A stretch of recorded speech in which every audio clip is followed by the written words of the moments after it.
बिहार में पटना में जो बैठक हुई, अगले दौर की जो बातचीत होंगी, मैं उसमें शामिल हूँ। अभी तो आप देखना ना, उत्तर प्रदेश में भी आप देखो इस विचारधारा से लोग आने वाले हैं, जयंत जी भी आने वाले हैं, शिवपाल जी भी को नाराज बैठे पड़े हैं, आखिर कहाँ समाजवादी पार्टी जा रही है। ये समय चूंकि सभी जाति सभी धर्म के लिए हम काम कर रहे हैं। जैसे जयंत चौधरी की पार्टी के सपने थे किसान को विकास की मुख्यधारा में जोड़ा जाए, नौजवानों को फिर से इस भर के जाट को है, पिछड़ों को फिर से सम्मान मिले, तो पिछड़ों का कर पिछड़ा वर्ग आयोग बनाया मोदी जी ने। भाई शिवपाल भी तो पिछड़ों को न्याय दिलाने, पिछड़ों की हिस्सेदारी दिलाने। नतीजे में तो कोई ऐसे अभी खटास भी नहीं है, उससे पहले कह देना।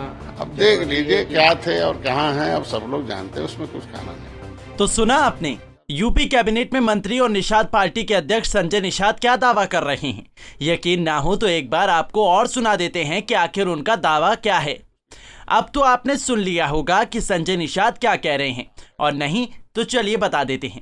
दरअसल संजय निषाद ने दावा किया है कि महाराष्ट्र में 2 जुलाई को जैसे अजीत पवार 9 विधायकों के साथ एनसीपी छोड़ सरकार के साथ आ जाते हैं, ठीक वैसा ही अब उत्तर प्रदेश में होने जा रहा है। संजय निषाद ने बड़े ही दावे के साथ कहा है कि आरएलडी के मुखिया जयंत चौधरी और समाजवादी पार्टी के महासचिव शिवपाल यादव अपने समर्थकों के साथ भाजपा में शामिल होंगे। अभी तो आप देखना ना, उत्तर प्रदेश में भी आप देखो इस विचारधारा से लोग आने वाले हैं, जयंत जी भी आने वाले हैं। क्या है उनका, किसानों का काम हम कर रहे हैं, नौजवानों का काम हम कर रहे हैं, उसको विकास की मुख्यधारा में ला रहे हैं।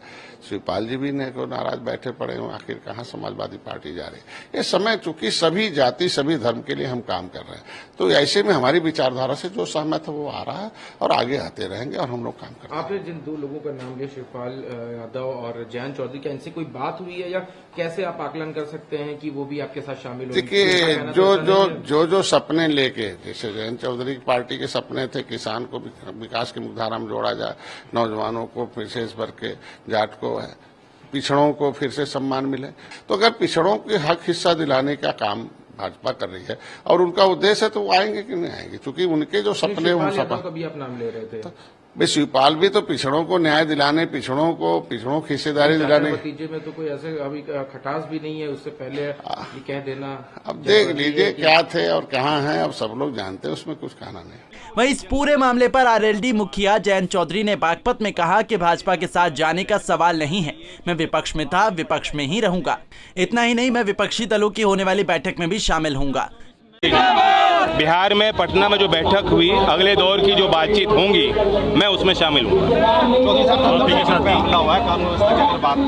बिल्कुल, ये जंगल राज का सबसे बड़ा प्रमाण है और लोगों को इन चीज़ों से बचना चाहिए, जातिवादी जहर से बचना चाहिए। जो लोग ऐसे नफरत को पनाह देते हैं, अपने दिल में जगह देते हैं, वे खुद तबाह हो जाएंगे, वे खुद भस्म हो जाएंगे उन आगों में। संजय निषाद का ये दावा कोई हवाई नहीं है, उसके पीछे की इनसाइड स्टोरी को भी जान लीजिए।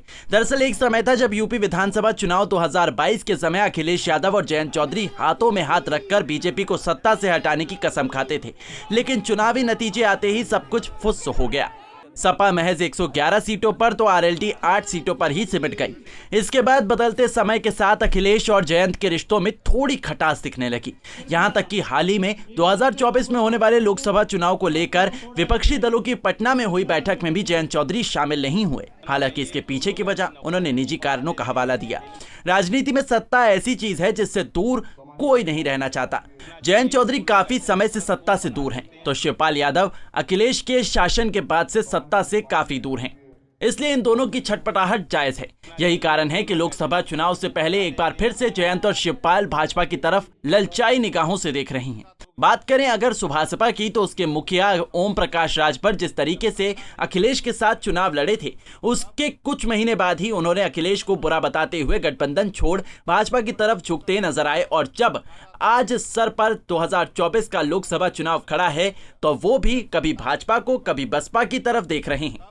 वहीं पूरे मामले पर बीजेपी के प्रवक्ता हीरो वाजपेयी ने कहा कि ये संजय निषाद की अपनी सोच हो सकती है, लेकिन अभी इतना पता है कि आने वाले वक्त में एक बार फिर से बीजेपी की सरकार बनेगी और नरेंद्र मोदी प्रधानमंत्री बनेंगे। संजय निषाद जी की अपनी सोच हो सकती है, उनकी अपनी जानकारियां हो सकती है, उनकी अपनी अन्य दलों के नेताओं से बातचीत हो सकती है, पर भारतीय जनता पार्टी का मानना है कि 2024 में मोदी जी के नेतृत्व में जो चुनाव लड़ने जा रहे हैं उसमें एनडीए का कुनबा बढ़ेगा, तमाम दल हमसे जुड़ेंगे, विकास की यात्रा में सहभागी बनेंगे और मोदी जी की जो 3.0 की सरकार होगी उसमें बहुत सारे दल मोदी जी के साथ मंत्रिमंडल में शोभायमान होंगे। हालांकि संजय निषाद की बातों को जयंत चौधरी ने नकार दिया। लेकिन वाकई में अगर ऐसा होता है तो ये लोकसभा चुनाव से पहले विपक्षी एकता के साथ साथ अखिलेश यादव को काफी बड़ा झटका होगा। विपक्षी दल मोदी को सत्ता से हटाने के लिए तमाम सपने संजोए हैं, लेकिन भाजपा के एक के बाद एक मास्टर स्ट्रोक से विपक्षी एकता खंडित होती नजर आ रही है। लखनऊ से अश्विनी सिंह और बागपत से विवेक कौशिक के साथ bureau report, Punjab Kesari TV.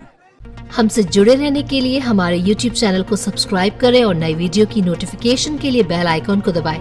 अगर आप ये वीडियो Facebook पर देख रहे हैं तो लाइक जरूर करें और ज्यादा से ज्यादा शेयर करें। धन्यवाद।